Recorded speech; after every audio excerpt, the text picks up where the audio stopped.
Laracuente-Huebner? Laracuente-Huebner. Say it one more time. Laracuente-Huebner. Laracuente-Huebner. An awesome name for an awesome star. Did you watch the Super Bowl yesterday? No, I didn't. We were traveling back from a competition in Nebraska all day, and I got home pretty late, so I did not get a chance to watch it. But I also don't really watch football that much, so I didn't care that much.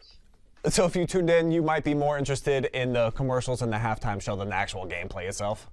Yes, yeah.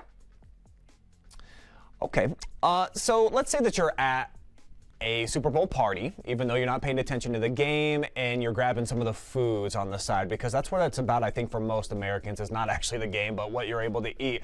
As a dedicated collegiate athlete that's been doing a phenomenal job, how much do you really have to have that dialed in all the time, or do you get a cheat day or two, because you are, let's face it, just 20 years old, so you can probably grab a couple of extra pieces of cheesecake or whatever? Yeah, I just kind of grab what I'm hungry for. I try not to limit myself in what I eat and what I don't eat. Obviously, I like to be balanced, but if I'm at a Super Bowl party, then I'm going to eat the food that's there and I'm going to have a good time. But yeah, I wouldn't say I'm too disciplined in the food that I eat. I feel like from high school, I was already eating pretty healthy, so I just carried those habits into college, and I don't really get pressured into eating anything crazy. So, yeah. Do you have any one guilty pleasure, though, that if you see something on the table, you can't help it? You're going to have to grab it? Probably cookies or pizza. Yeah. You ever put them together and try that?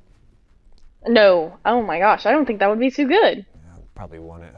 I'm surprised that someone's had to have invented a cookie pizza at some point, but maybe not, because maybe no one's going to eat it.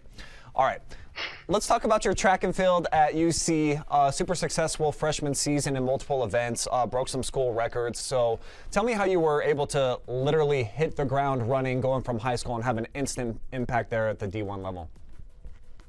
I think a lot of it has to do with kind of the attitude I had my senior year. My senior year, I started training with a club based in Columbus, Ohio, Ohio Speed Academy, to work on developing my sprints and my hurdles. And I continued working with my other coaches, Mike Ryder and Nia Smith, in the jumps area. And just being surrounded by people at OSA, and even when I would do my privates and stuff, who are better than me, that definitely pushed me, and prepared me for the collegiate level, because you come to college and even though I was the top dog in high school, I was not the top dog coming in. And it definitely just put a lot of pressure on you to just continue to perform and continue to put out, what is expected and what you were doing in high school. So, yeah, I think that had a lot to do with it. And then just coming into a really good program, like I said, with people who are better than me, but also a coach who was similar to the coaches I had in high school and who knew how to push me in the right ways. And then how about going from a small town? I've been down to Marengo many times, and obviously there's maybe one stoplight, a whole lot of rural area, probably more cows than people down there. So you go from that to the third largest city in the state of Ohio. What type of transition and transformation did you have to make as a human being just living day-to-day life? It was definitely hard at first. I think the biggest thing that I struggled with a lot was my sleep, just because, I live in the middle of nowhere. There's no lights. And no cars really that are driving by.